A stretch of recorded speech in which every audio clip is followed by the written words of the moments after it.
Hi students, मैं सोनिया विद्यागुरु से start करेंगे फरवरी का सेकंड पार्ट। तो फरवरी 2025 के करंट अफेयर्स की बात कर रहे हैं। हिंदी मीडियम का सेशन आप लोग देख पा रहे हैं। सेशन में जितने भी पॉइंट्स आएंगे सीधा एग्जाम में आ जाएंगे। तो ये समझिए, करंट अफेयर्स में बहुत ज़्यादा समझने वाली चीज़ नहीं है, याद करने वाली चीज़ है। इसका मतलब हम अगर क्वेश्चन है आपको, तो आपका एफर्ट ये है बच्चों कि आपको वो सारे क्वेश्चंस याद करने पड़ेंगे ताकि वो सीधा एग्जाम में आ जाए। आपको बस एक काम करना है, वीडियो एंड तक देखना है, नोट्स बनाने हैं पक्का से, एक एक चीज लिखिए, सब एग्जाम में आएगा। जो भी एग्जाम आप देने जा रहे हैं आप देखिएगा, ये सारे क्वेश्चंस आपको एग्जाम में दिखेंगे, किसी ना किसी एग्जाम में, किसी में 2, 3, 4, किसी में, क्योंकि हर वीडियो में से 2-3 क्वेश्चन आएंगे। तो थोड़ा सा ज़्यादा देखना पड़ता है। कितने क्वेश्चंस देखने चाहिए करंट अफेयर्स के ताकि वो एग्जाम में आ जाए, कहाँ तक देखने चाहिए, तो उसके लिए कमेंट करिए, मैं बताऊंगी आपको। स्टार्ट करते हैं, चलिए। पहला क्वेश्चन फरवरी का सेकंड पार्ट में स्पोर्ट्स अपडेट से आएगा। कैटेगरी वाइज पढ़ते हैं, ठीक है। यानी कि हम क्या करते हैं, हम लोग डिवाइड कर लेते हैं टॉपिक्स। तो टॉपिक वाइज अगर हम पढ़ना स्टार्ट करें तो स्पोर्ट्स अपडेट से इस बार हम स्टार्ट करेंगे फरवरी 2 वाला सेशन। इसमें पहला क्वेश्चन फिडे के बारे में। तो फिडे है, ये फाइट नहीं है, फिडे पढ़ते हैं इसे। ये चेस की बात होने लगी इसमें ना। एक्चुअल में देखिए क्वेश्चन पहला रैपिड चेस चैंपियन की बात कर रहा है ये, कि रैपिड चेस चैंपियनशिप किसने जीती। लेकिन क्या आप ये वर्ड देख पा रहे हैं, यहाँ पर विमेन्स लिखा है। देखिए बात पास्ट ईयर वाली है, लेकिन आपको पता होना चाहिए कि हम अगर 2025 में अभी चल रहे हैं, इसका मतलब जो पास्ट ईयर के अवार्ड्स हैं वो तो अभी ही दिए जाएंगे। तो फिडे का 2024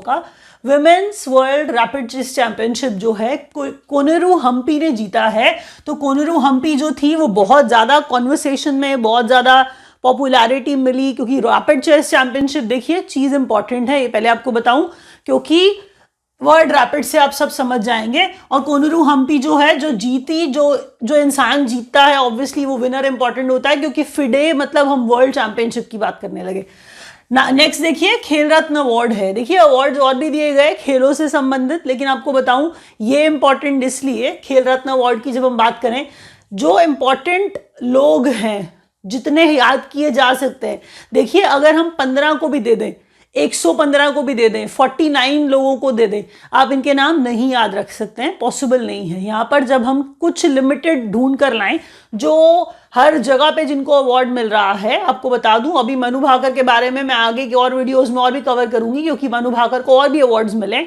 तो यहाँ पर जरा स्टार्ट करते हैं हम लोग खेल रत्न अवार्ड। बहुत बड़ा अवार्ड है, आप जानते हैं ये। तो खेल रत्न 2025, अब गुकेश डी है, ये बहुत फेमस हो रहे हैं, आप देख रहे होंगे इनको, मैच खेलते हुए भी आपने देखा होगा। तो गुकेश डी चेस वाले, इन्हें याद रखिए, ये खेल रत्न अवार्ड के, इन्हें मिला खेल रत्न अवार्ड। उसके बाद हरमनप्रीत सिंह हैं, ये हॉकी वाले आपको ये बता दूं अवार्ड मिला इन्हें, इंपॉर्टेंट है। प्रवीण कुमार पैरा एथलेटिक्स हैं। देखिए अगर कोई परफॉर्मेंस किसी भी फील्ड में, किसी भी कैटेगरी में दे रहा है, बट वो स्पोर्ट्स से एसोसिएटेड है, तभी हम स्पोर्ट्स के पेज पे इन सबको रख रहे हैं, ठीक है। स्पोर्ट्स अपडेट्स पढ़ रहे हैं हम लोग। हमने स्टार्ट फिडे से किया था, कोनेरू हम्पी से किया था, विमेन्स का रैपिड चेस चैंपियनशिप जीतने वाली वर्ल्ड चैंपियनशिप, बड़ी बात है ना। तो वर्ल्ड रैपिड चेस चैंपियनशिप थी वो, इसीलिए बड़ी बात थी। फिर मैंने कहा खेल रत्न, अब हमारे देश की बात होने लगी, लेकिन है तो खेलों की बात। तो गुकेश जी बहुत फेमस है, ठीक है। आप सिर्फ प्रज्ञानंदा को ही जानते हैं, लेकिन गुकेश जी को भी बहुत सारे लोग जानते हैं, है ना। मैं जानती हूँ बहुत अच्छे से, तो आपको भी जानना चाहिए। गुकेश जी चेस से रिलेटेड है। उसके बाद हरमनप्रीत सिंह है, हॉकी से रिलेटेड। देखिए कैप्टन है, प्लीज़ ये सुनिए, बहुत बहुत बढ़िया प्लेयर्स हैं ये, सबके सब अपनी फील्ड के, इतने बढ़िया जिसकी कोई हद नहीं है। ये प्रवीण कुमार हैं पैरा एथलेटिक्स वाले, पैरा एथलीट आप जानते हैं किन्हें कहते हैं, मैं एज्यूम करती हूँ कि आप भी जानते होंगे। ये मनु भाकर हैं शूटिंग वाली।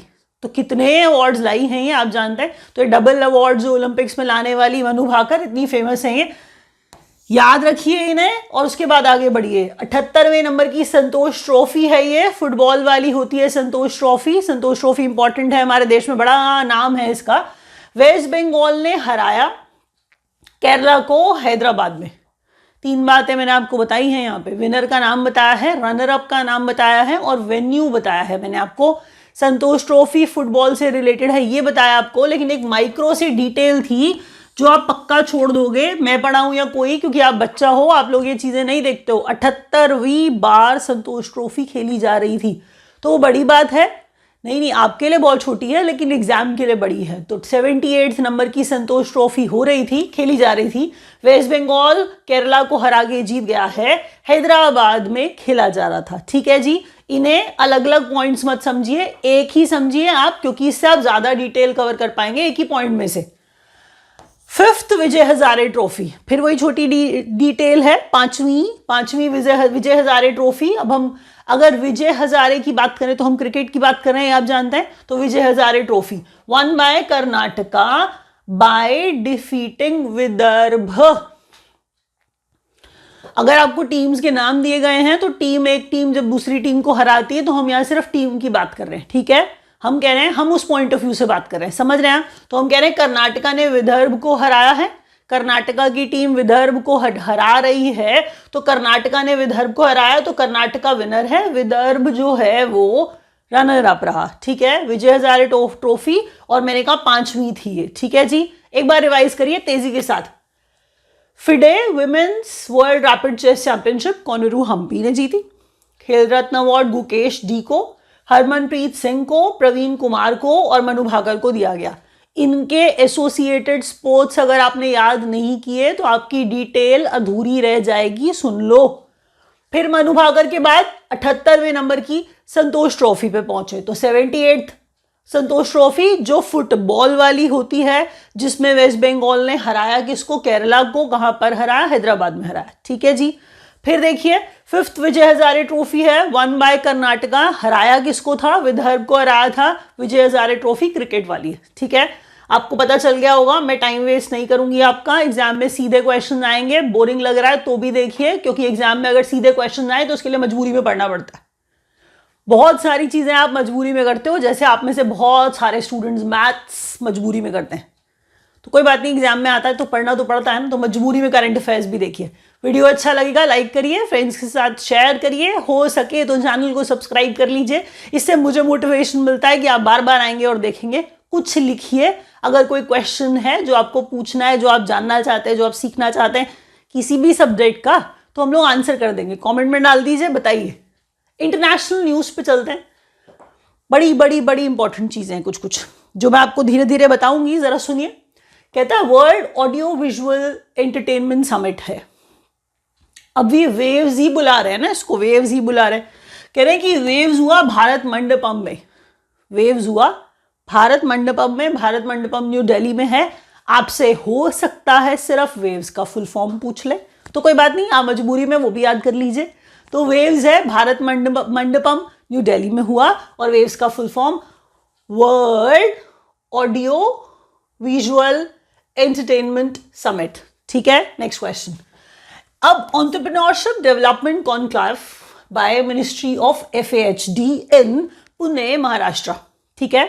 यहां पर ना थोड़ी सी जो इंपॉर्टेंट सी चीज है वो ये है कि कोई मीटिंग टाइप, कोई वर्कशॉप टाइप, कोई बड़ा सा इवेंट टाइप किया जा रहा हो स्टार्टअप्स के ऊपर, बिजनेसेस के ऊपर, तो आपको वो समझ में आना चाहिए कि इंपॉर्टेंट होता है। यहां पर वही बात हो रही है कि पुणे में महाराष्ट्र में एंटरप्रेन्योरशिप डेवलपमेंट कॉन्क्लेव हुआ। एंटरप्रेन्योरशिप डेवलपमेंट कॉन्क्लेव हुआ, कहां पर हुआ ये पूछा जाना बहुत इंपॉर्टेंट है।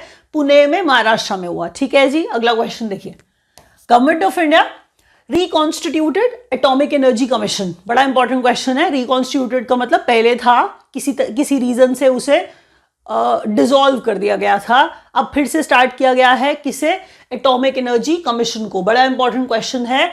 जैसे प्लानिंग कमीशन था, फिर बाद में नीति आयोग लाया, अब हो सकता है कि वापस प्लानिंग कमीशन ले आए। नहीं, मैं ऐसा हुआ नहीं है। मैं कह रही हूं आपको एग्जाम्पल देके कि एटॉमिक एनर्जी कमीशन जो है पहले था, डिसॉल्व हो गया किसी कारण से, अब वापस एटॉमिक एनर्जी कमीशन बना दिया गया, ठीक है। नेशनल ट्राइबल हेल्थ कॉन्क्लेव है 2025 भारत मंडपम न्यू दिल्ली में, ये बता चुकी हूं मैं आपको। लेकिन भारत मंडपम न्यू दिल्ली में अब जो नई वाली बात थी यहां पर वो है क्या? नेशनल ट्राइबल हेल्थ कॉन्क्लेव, ठीक है। कॉन्क्लेव बोलिए आप, कोई बात नहीं। तो national tribal health conclave 2025 Bharat Mandapam new Delhi में। दूसरे नंबर का bay of Bengal initiative for multi sectoral technical and economic cooperation. अब आपको लगा क्या बोल गई। सेकेंड नंबर का बिम्स्टेक का एक्सपर्ट ग्रुप मीटिंग हुआ साइबर सिक्योरिटी कोऑपरेशन पर न्यू दिल्ली में, सिर्फ दूसरी बार हो रहा था। बिम्स्टेक का था। बिम्स्टेक इंपॉर्टेंट क्वेश्चन होता है एग्जाम के पॉइंट ऑफ व्यू से, बहुत बार पूछा जाता है क्योंकि बच्चे इस चीज को कोई इंपॉर्टेंस नहीं देते। तो सेकेंड नंबर का बिम्स्टेक का एक्सपर्ट ग्रुप मीटिंग का साइबर सिक्योरिटी कोऑपरेशन जो था वो न्यू दिल्ली में हुआ। ठीक है, ये मीटिंग है। Next question, first Indian cities accredited as wetland cities under the Ramsar convention. पहले ये सुनिए, हमने सिर्फ इतना बोला है कि पहली कोई इंडियन सिटीज हैं, ऐसा पहली बार हुआ है कि कोई सिटी है जो रामसर साइट की लिस्ट में ऐड हो गई है। तो रामसर साइट मतलब हम वेटलैंड्स की बात कर रहे हैं, बायोडाइवर्सिटी को प्रोटेक्ट करने वाले वेटलैंड्स की बात कर रहे हैं। वेटलैंड्स बहुत इंपॉर्टेंट होते हैं क्योंकि आपको अपने एनवायरनमेंट को बचाना है। वेटलैंड्स बड़े बड़े बड़े इंपॉर्टेंट होते हैं, तो वेटलैंड्स को बचाया जाता है, बायोडाइवर्सिटी को बचाया जाता है बड़े तरीके से। वो चीज़ दिमाग में रखिए, वेटलैंड्स को उस तरीके से दिमाग में रखिए। तो वेटलैंड सिटीज, पहली बार ऐसा हुआ है कि इंडियन सिटीज कोई वेटलैंड सिटीज बना दिया। तो वो मतलब बना दिया नहीं है, उस लिस्ट में ऐड कर दिया है। तो इंदौर और यूपी है, इन्हें बनाया गया है, इन्हें कहा गया है कि ये पहली इंडियन सिटीज हैं जिन्हें वेटलैंड सिटीज का दर्जा दिया गया है रामसर कन्वेंशन के अंतर्गत। एक बार रिवाइज करिए।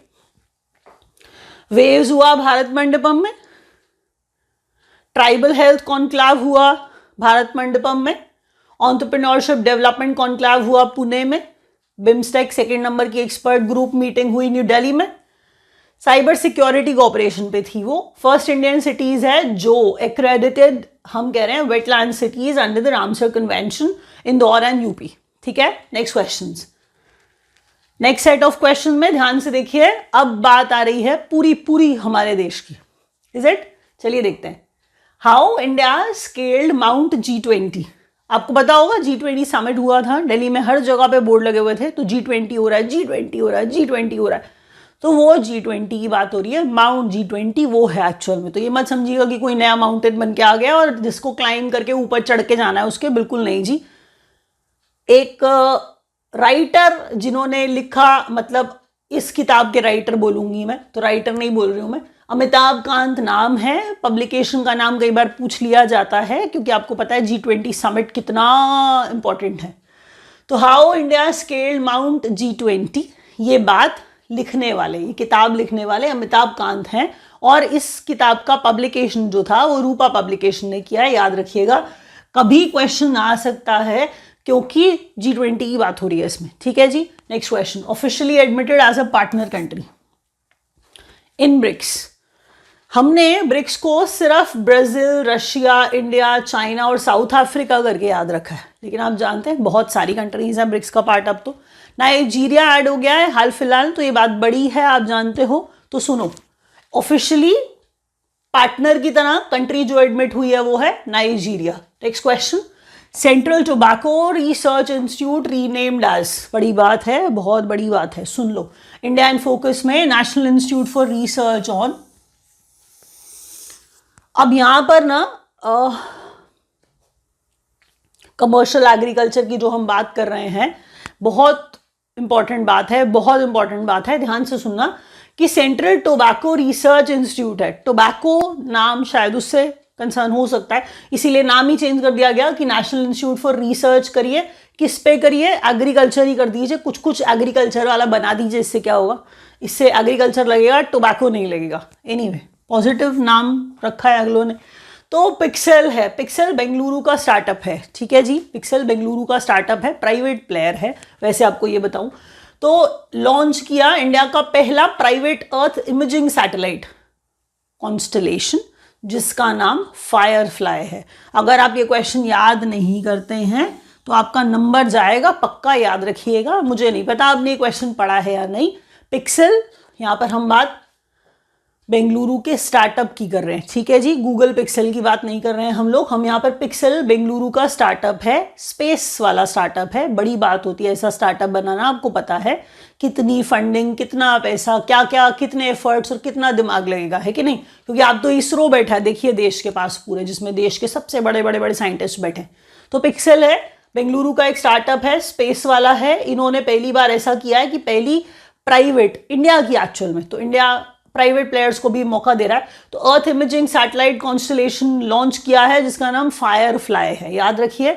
अब ये IRDAI इंश्योरेंस रेगुलेटरी बॉडी है, आप जानते हैं। तो ये इंश्योरेंस रेगुलेशन की बात की जा रही है। डिजी प्लेटफॉर्म है इंश्योरेंस के लिए, जिसमें डिजिटल ट्रांजैक्शन करिए बीमा सुगम पे और सब खरीद लीजिए। IRDAI का डिजिटल प्लेटफॉर्म है इंश्योरेंस के लिए, डिजिटल ट्रांजैक्शंस के लिए। मैंने क्या बोला, डिजिटल प्लेटफॉर्म है बीमा सुगम नाम से। एक बार रिपीट करते हैं, ध्यान से सुनिए। How India scaled mount G20, Amitabh Kant की किताब है। Officially admitted as a partner country in BRICS, Nigeria.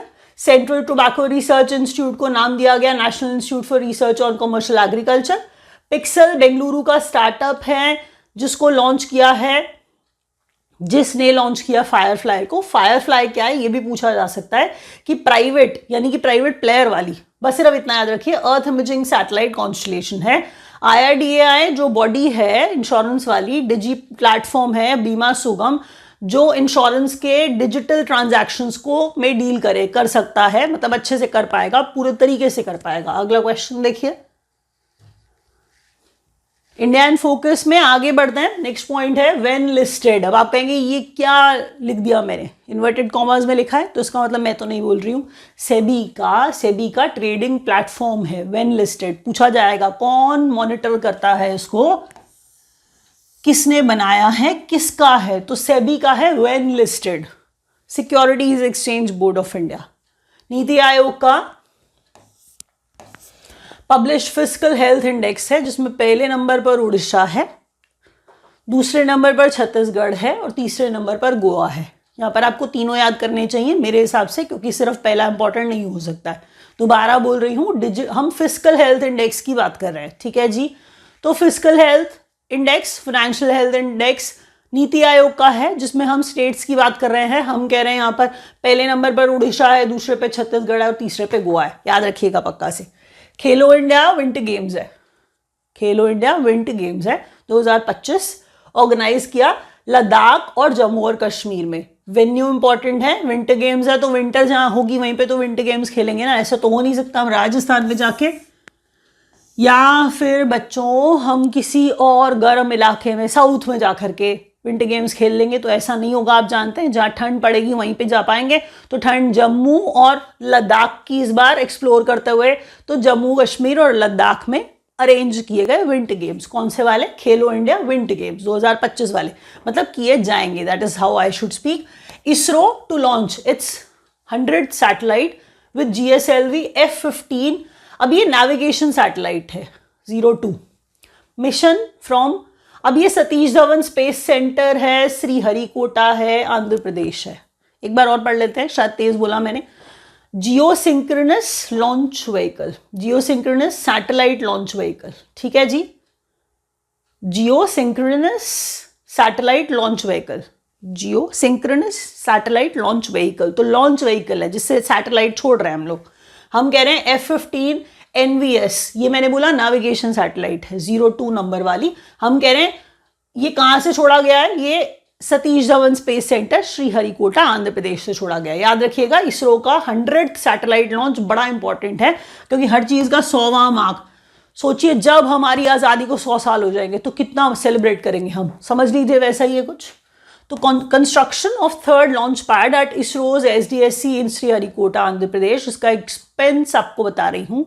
Government 3985 crore का बजट रख के चलेगी, एक्सपेंस आएगा। तो ये बजट जो है अप्रूव किया गया था, आपको बता दूं कि लॉन्च, सुनिए, जहां से सैटेलाइट छोड़ी जाती है वहां पर लॉन्च पैड्स होते हैं, जिससे क्या होता है सैटेलाइट ऊपर जाती है, ठीक है। ऐसे 2 लॉन्च पैड्स है, तीसरा लॉन्च पैड बनाने की बात है, ये सुन रहे हैं आप, तीसरा लॉन्च पैड बनाने की बात है, जिसका अमाउंट आपके पास यहाँ लिख के बताया गया आपको।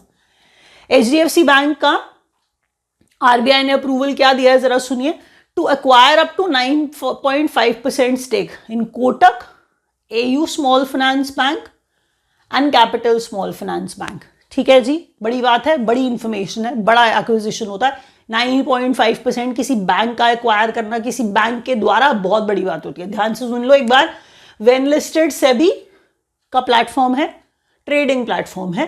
नीति आयोग ने पब्लिश किया फिस्कल हेल्थ इंडेक्स, पहला उड़ीसा, दूसरा छत्तीसगढ़, तीसरा गोवा है, जिसमें खेलो इंडिया विंटर गेम्स लद्दाख और जम्मू कश्मीर में। इसरो ने लॉन्च किया 100 सैटेलाइट, नाम लिखा है मैंने यहाँ पर, देखिए। Construction of third launch pad at ISRO Satish Dhawan space centre in Sriharikota Andhra Pradesh, जिसका एक्सपेंडिचर 3985 करोड़। HDFC बैंक को अप्रूवल दिया RBI ने कि जाओ 9.5% स्टेक ईच बैंक में उठा लो, यानी कि कोटक का भी ले लो, AU स्मॉल फाइनेंस बैंक का भी 9.5% ले लो और कैपिटल स्मॉल फाइनेंस बैंक का भी 9.5% ले लो। अगला क्वेश्चन देखिए, जरा ध्यान से सुनिएगा इस बात को। डिफेंस अपडेट्स में कुछ चीजें हैं, जैसे नाग MK2, नाग आप नाम सुनते सुनिए, ये नाग जो है वो वाला नाग नहीं है जो आप सोच रहे हैं। तो ये नाग क्या है जरा सुनिए। Indigenously developed 3rd gen anti tank fire and forget, इतनी पावरफुल गाइडेड मिसाइल है Nag MK2, fire and forget. Nag MK2 ये वो है, आपसे जब पूछा जाएगा तो ये तो ठीक है, यहां पे पढ़िए 3rd generation anti tank, 3rd generation, और इंडिजिनसली डेवलप्ड है, हमने खुद बनाई है, समझ रहे हैं। तो 3rd generation anti tank fire and forget guided missile है Nag MK2। Indian navy's latest guided missile stealth frigate. Stealth frigate छोटी शिप होती है, वॉरशिप टाइप। तो अराइव्ड एट लागोस नाइजीरिया में जगह है, INS सुशील वहां पहुंचा है। जरा सुनिए, इंडियन नेवी का नया मतलब लेटेस्ट वाला गाइडेड मिसाइल है, स्टेल्थ फ्रिगेट है ये, INS सुशील, जो कहां पहुंचा है हाल फिलहाल में, लागोस में भेजा गया है, नाइजीरिया में। नाइजीरिया आपने देखा था अभी ब्रिक्स का मेंबर बना था। तो ईयर ऑफ रिफॉर्म्स जो है मिनिस्ट्री ऑफ डिफेंस ने 2025 को कहा है, ईयर ऑफ रिफॉर्म्स, सुधार करेंगे 2025 में। तो year of reforms ministry of defence के हिसाब से एग्जाम में क्वेश्चन आएगा, 2025 को कहा गया है। 2 बेली ब्रिजेस श्योक रिवर पे बनाए गए, 2 बेली ब्रिजेस श्योक रिवर पे बनाए गए लद्दाख में। जरा बेली ब्रिजेस क्या होते हैं, कुछ थोड़ा जानते हैं क्या? जरा कमेंट सेक्शन में कमेंट करके बताइए ना, उसके बाद मैं आपको कमेंट में रिप्लाई दूंगी। टू एनहांस कनेक्टिविटी बिटवीन शौक एंड नुब्रा वैलीज। देखिए, इंडियन आर्मी ने इनॉग्रेशन किया था, इंडियन आर्मी ने इनॉग्रेशन किया था किसका? शौक और नुब्रा वैली पे बनाए गए 2 बेली ब्रिजेस का। हम इसे कह रहे हैं शौक रिवर पे बनाए गए। लद्दाख है, लद्दाख की बात हो रही है। इंडियन आर्मी ने इसका इनॉग्रेशन किया था, तो बाय इंडियन आर्मी मतलब inaugurated by Indian army, that is what I meant here. शौक रिवर पे लद्दाख में शौक और नुब्रा वैली में कनेक्टिविटी बढ़ाने के लिए 2 Bailey bridges. India's first tactical quasi ballistic missile at Republic Day parade, Pralay जो DRDO की है, ठीक है, समझ गए आप। एक बार और, इंडिया की पहली टैक्टिकल कॉसी बैलिस्टिक मिसाइल, तो बैलिस्टिक मिसाइल है, रिपब्लिक डे परेड पे प्रलय लाई गई, ठीक है जी। तो प्रलय रिपब्लिक डे परेड पे लाएगी, तो DRDO की प्रलय है। आपसे पूछा जाएगा प्रलय है क्या, तो कॉसी बैलिस्टिक मिसाइल है, याद रखिएगा। Hydrographic survey of Mauritius, INS सर्वेक्षक। पहले तो ना ये देखिए, सर्वे है सर्वेक्षक है, जैसे लग रहा है हिंदी और इंग्लिश में मीनिंग ही दे दिया सिर्फ। तो सर्वे सर्वेक्षक है, याद रखेंगे। तो हाइड्रोग्राफिक पानी है, हम कह रहे हैं सर्वे वाली बात कर रहे हैं हम लोग, तो सर्वे के लिए सर्वेक्षक भेजा है हमने, समझ रहे हैं। एक बार और रिवाइज करते हैं। Indigenously developed 3rd generation anti attack fire and forget missile Nag MK2। फिर कहता है Indian navy's latest guided missile stealth frigate Lagos Nigeria पहुंची, INS सुशील नाम है इसका। Year of reforms 2025। 2 Bailey bridges हैं शोक रिवर पे बनाए गए लद्दाख में। तो हम कह रहे हैं ये शोक और नुब्रा वैली की कनेक्टिविटी अच्छी करेंगे। इंडियन आर्मी ने उद्घाटन भी कर दिया। इंडिया का first tactical quasi ballistic missile है, हम कह रहे हैं, जिसका नाम प्रलय है, जो रिपब्लिक डे परेड पे दिखाया गया था। Hydrographic survey of Mauritius INS सर्वेक्षक द्वारा। अब जरा नेक्स्ट क्वेश्चन एक बार जरा ध्यान से सुनिए। अगर आप लोगों को हमारा पढ़ाना समझ में आता है तो आप नंबर्स नीचे दिए गए हैं, आप कॉल कर सकते हैं, हम अपनी तरफ से आपको सारे इंपॉर्टेंट क्वेश्चंस देने की कोशिश करेंगे, आप ज्वाइन कर सकते हैं। वीडियो एंड तक देखेंगे, समझिए, बहुत फायदा होगा, सीधे एग्जाम में क्वेश्चन आ जाएंगे, कोई इधर उधर की कहानी नहीं, सिर्फ एग्जाम रिलेटेड क्वेश्चंस। तो नंबर्स पे कॉल करिए, ज्वाइन कर सकते हैं आप कॉल करके भी, और आप वेबसाइट पे जाके online.vidyaguru.in से भी अपने लिए कोर्स ले सकते हैं। हमारे पास दोनों लैंग्वेजेस में कोर्स हैं, कंप्लीट इंग्लिश मीडियम और जिस तरह से मैं अभी पढ़ा रही हूँ वो हिंदी मीडियम वाला भी। नेक्स्ट पॉइंट है इंपॉर्टेंट डेट्स एंड डेज वाला, इस पर बहुत टाइम नहीं लगेगा। वर्ल्ड वेटलैंड्स डे है। वेटलैंड्स अभी मैं बात कर रही थी और आपको मैंने बोला था ना, रामसर साइट्स, वेटलैंड्स, बायोडाइवर्सिटी, जहां पर ये वर्ड्स आ जाए खुद समझिए, बच्चे की तरह क्वेश्चन इंपॉर्टेंट है, ठीक है जी। 2 फरवरी को ऑब्जर्व करते हैं, इस बार का थीम इंपॉर्टेंट लग रहा था, मैंने इसलिए लिखा है protecting wetlands for our common future. Protecting wetlands for our common future, 2 फरवरी को ये ऑब्जर्व किया जाता है। वर्ल्ड वेटलैंड्स डे मनाया जाता है। वर्ल्ड कैंसर डे 4 फरवरी को मनाते हैं। 28 फरवरी को नेशनल साइंस डे मनाते हैं। कुछ डेज जनवरी वाले मुझे इंपॉर्टेंट लगे, जो रह गए वो भी लिख लीजिए। नेशनल वोटर्स डे 25 जनवरी को ऑब्जर्व करते हैं। पराक्रम दिवस, देखिए नेताजी सुभाष चंद्र बोस की बर्थ एनिवर्सरी होती है 23 जनवरी, तो 23 जनवरी को पराक्रम दिवस भी याद कर लीजिए, जिसे हम करेज डे भी कहते हैं। नेशनल टूरिज्म डे 25 जनवरी को, और वर्ल्ड हिंदी दिवस है ये, वर्ल्ड हिंदी डे है ये, एक्चुअल में 10 जनवरी को ऑब्जर्व किया जाता है। एक बार डेज दोबारा देखिए। वेटलैंड्स डे 2 फरवरी, थीम इंपॉर्टेंट है protecting wetlands for our common future. World cancer day 4 फरवरी। नेशनल साइंस डे 28 फरवरी। नेशनल वोटर्स डे 25 जनवरी। पराक्रम दिवस 23 जनवरी। नेशनल टूरिज्म डे 25 जनवरी। वर्ल्ड हिंदी डे 10 जनवरी। क्वेश्चंस बहुत इंपॉर्टेंट हैं, समझिए ध्यान से। जितना ज़्यादा टाइम देंगे याद करने में उतना आपके लिए अच्छा हो जाएगा। टेलीग्राम चैनल का आपको लिंक नीचे देते हैं डिस्क्रिप्शन में, आप चाहें उसे ज्वाइन करिए, आपको ये क्वेश्चन सारे वहाँ मिल जाएंगे। लगभग बहुत सारी चीज़ें हम अपने ग्रुप में डालते हैं, सारे इंपॉर्टेंट क्वेश्चन आपको वहाँ मिलेंगे। अभी तक इतना देखने के लिए थैंक यू सो मच।